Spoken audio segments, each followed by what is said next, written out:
Hello everyone and welcome to the next in our series of daily origami for YouTube. Today we're going to continue some traditional items and we're going to make a bird today, and it's actually a little baby chick kind of that stands up all cute on its own.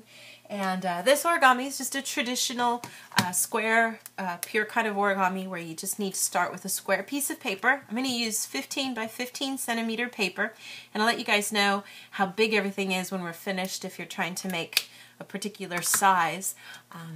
This is a pretty cute little project, especially come like Easter time if you're trying to make greeting cards and stuff like that. So what we want to do here is start off with our color side facing down, and I'm just going to fold my paper in half diagonally. So go ahead and line up those opposite corners. Go ahead and pinch down with one finger as you do that, and then just smooth down straight from there, and then go to each opposite side so you can get a good kind of big triangle there. We're going to turn it around so that the open flaps are facing down. Take the right corner and fold it down to that tip. We're just making a big triangle that's actually lining up with the center right there in the middle. Do the same thing on the other flap too here so that we get both of these sides pushed over and meeting up in the middle there,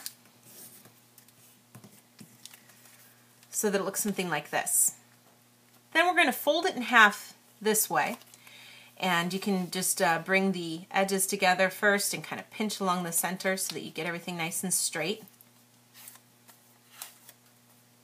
So you should have these three kind of sections on the left side and the 2 points on the right.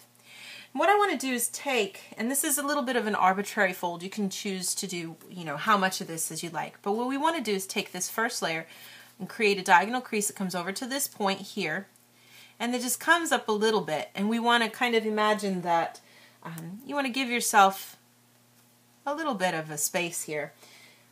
Maybe not quite a 90-degree angle, just shy of that possibly is pretty good, so that we get something kind of like this. And then I'm going to just make sure I do the same thing on the other side too. You can just fold this out, kind of copy the placement by lining up those opposite corners there, and get a good crease on this side too. Now that I've got both of those, I'm going to go ahead and make the head, and you can go ahead and first just kind of fold the crease over if you want to kind of give yourself an idea of how far it's coming out here. There's a lot of layers of paper. We're just doing that to give us an idea. And then if you open everything up here, we're going to reverse stuff. So one of these sides should be already a mountain crease. So that's our first point to guide us along. Then we're just going to make that center crease reversed.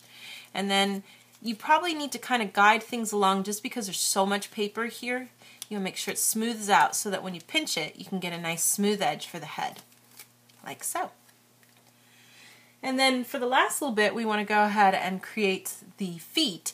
And to do that, we're just going to kind of take stuff down here at the bottom, and you're going to find a point probably right in here, maybe not quite as far back to the back wings maybe, but I just want to start off by just reversing that crease, that edge. That's a mountain crease. I'm just going to put a little pressure on it and pinch it down underneath so that I can work with it, because we want to kind of adjust where it is to make sure that our chicken looks, our little baby chick stands up good. So just kind of get it started with the reverse.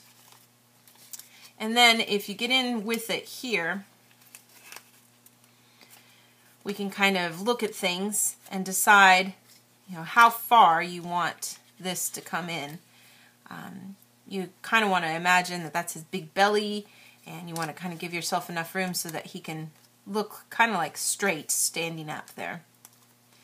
Once you find a good angle for that, just crease it down, and that should give you your finished chick. And like I said, he does stand up here if we can get his little base started there good.